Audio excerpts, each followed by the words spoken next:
بحث اور لڑائی کے دوران اکثر زیادہ غصہ اختیار کرنے والا بندہ صحیح موقف پر ہوتا ہے۔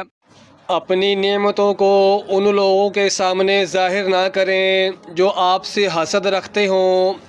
اگر حسد معمولی چیز ہوتا تو کبھی بھی سورہ فلق میں حسد کرنے والوں کے شر میں پناہ مانگنے کی تلقین نہ کی جاتی۔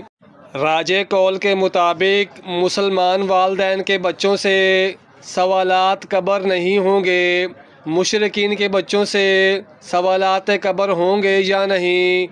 اس بات میں امام اعظم ابو حنیفہ رحمۃ اللہ تعالی علیہ نے خاموشی اختیار فرمائی ہے۔